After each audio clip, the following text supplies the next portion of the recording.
Hello friends, welcome to Inside Maths. दोस्तों, आज की इस वीडियो में हम लोग डिस्कस करने वाले हैं बीएड सेमेस्टर 2 का जो हमारा सब्जेक्ट है पेडागोजी ऑफ साइंस, उसके यूनिट 3 का एक बहुत इंपॉर्टेंट टॉपिक जो कि है टेक्स्ट बुक, उसका meaning, qualities of good textbook और qualities of science textbook. हम लोग ये चीजें डिस्कस करने वाले हैं। वैसे तो ये क्वेश्चन ईजी है, लेकिन फिर भी ये कई बार पेपर में आया है, इसलिए मैं इसको डिस्कस करूंगा।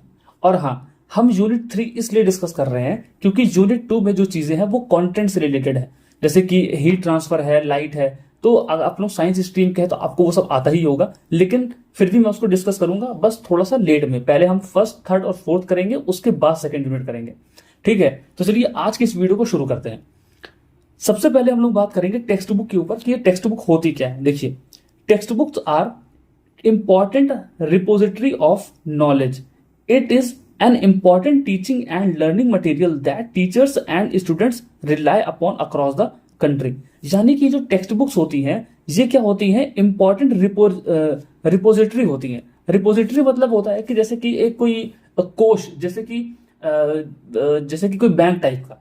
ठीक है, रिपोजिटरी मतलब जहां पर चीजें हम लोग जमा कर सकते हो उसे हम लोग रिपोजिटरी कहते हैं। जैसे आप समझिए एक बैंक टाइप का है जहां पर बहुत सारी नॉलेज हमने क्या कर रखी है, इकट्ठा कर रखी है।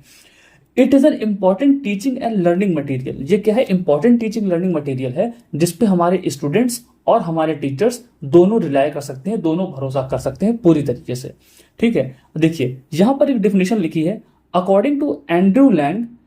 ठीक है, a text book is a standard work for any branch of study. यानी कि ये जो टेक्स्ट बुक होती है, क्या एक स्टैंडर्ड वर्क होता है किसी भी स्टडी में। हम लोग किसी भी ब्रांच की अगर स्टडी देखेंगे तो उसमें टेक्स्ट बुक क्या है, एक स्टैंडर्ड वर्क है जो कि बहुत सालों की मेहनत से किया जाता है। ठीक है, और जिसपे सभी लोग रिलाय कर सकते हैं, भरोसा कर सकते हैं पूरी तरीके से।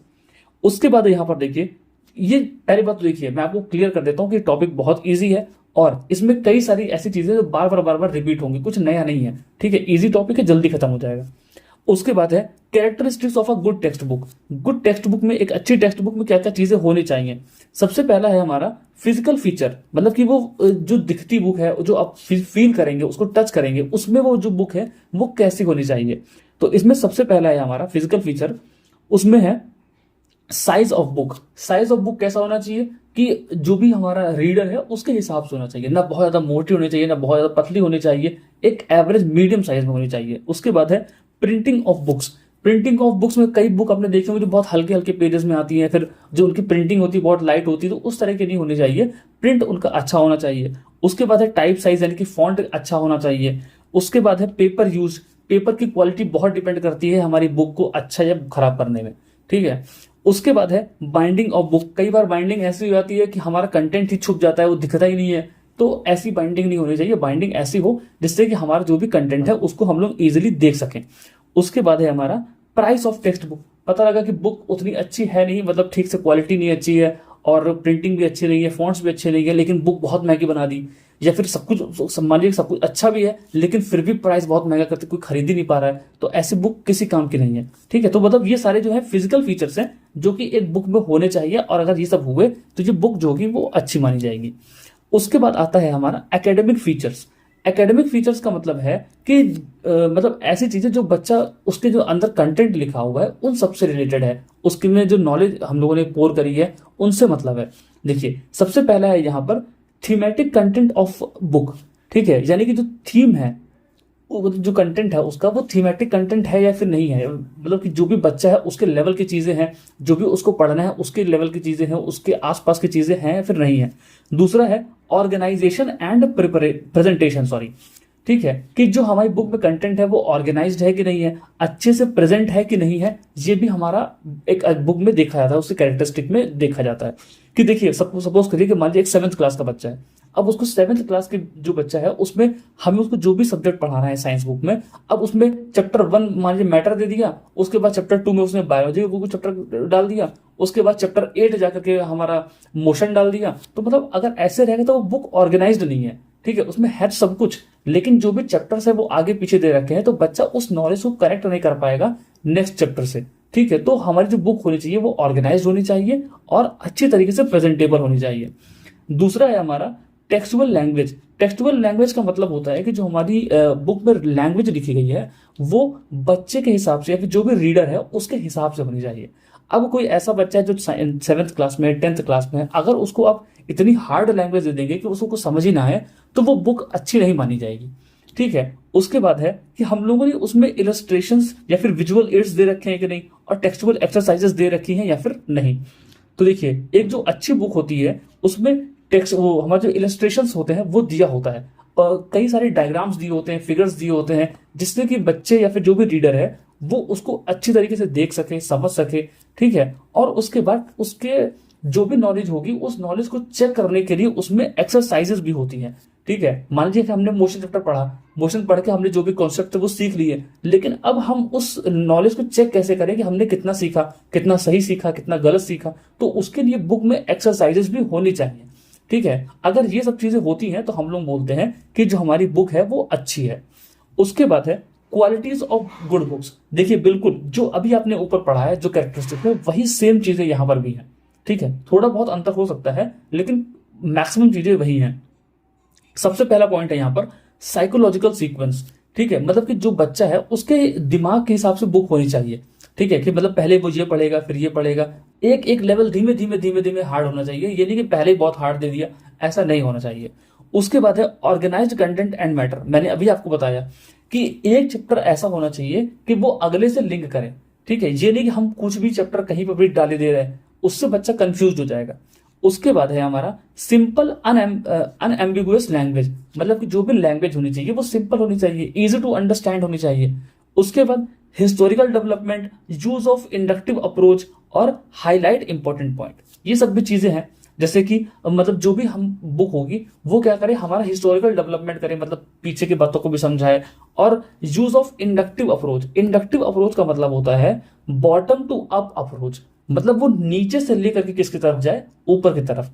ठीक है, जैसे कि हम बच्चों को पहले कुछ एग्जाम्पल समझाएं और एग्जाम्पल समझाते समझाते धीमे धीमे धीमे धीमे हम उनको किसी कॉन्सेप्ट की तरफ लेकर जाएं, तो उसे हम लोग बोलते हैं इंडक्टिव अप्रोच।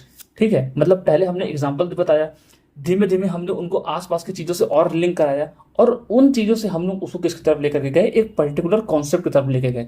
इसको हम लोग बोलते हैं बॉटम अप अप्रोच या फिर इंडक्टिव अप्रोच। उसके बाद है हाईलाइट इंपॉर्टेंट पॉइंट्स। अब कोई भी डेफिनेशन है या फिर कोई भी ऐसा पॉइंट जो कि बहुत इंपॉर्टेंट है तो उसको हाईलाइट भी करना है। अगर ये सब चीजें हैं किसी बुक में तो वो बुक अच्छी है। उसके बाद हम लोग बात करते हैं गुड साइंस बुक। एक अच्छी साइंस बुक में क्या क्वालिटीज होती हैं?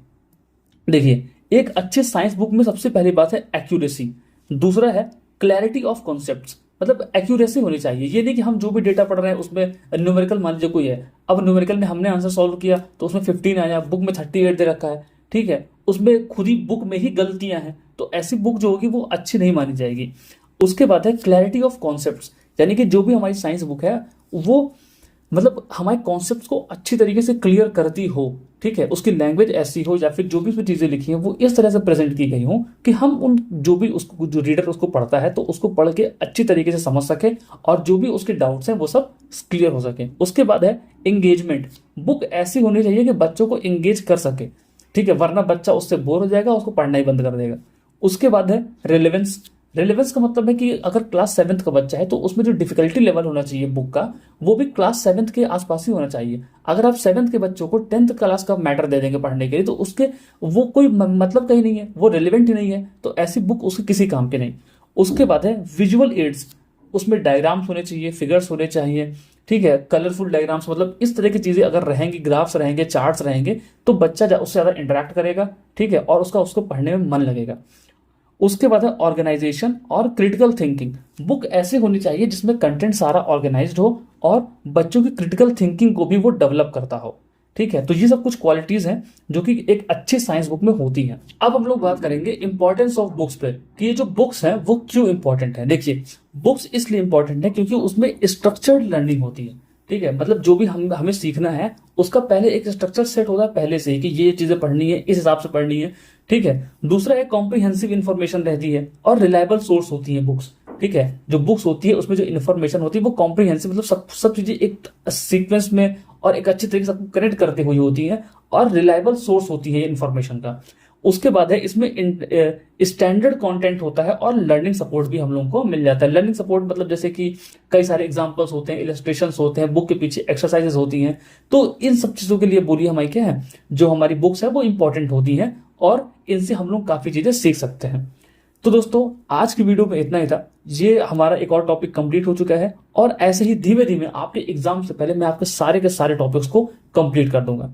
बस आपको करना ये है कि जो भी मैं वीडियो बनाऊं उसको आप देखिए और उसको देखने के बाद बस एक बार अपनी बुक को रीड कर लीजिए। आपका जो भी कंटेंट होगा वो एकदम क्लैरिटी आपको मिल जाएगी उसमें। तो बस आज की वीडियो में इतना ही, मिलते हैं अपनी अगली वीडियो में। अगर वीडियो अच्छा लगा हो तो इसको लाइक कर देना, कमेंट कर देना कोई डाउट होता है तो, और अपने दोस्तों के साथ जरूर शेयर कर देना। तो आज के लिए बस इतना ही। Bye bye.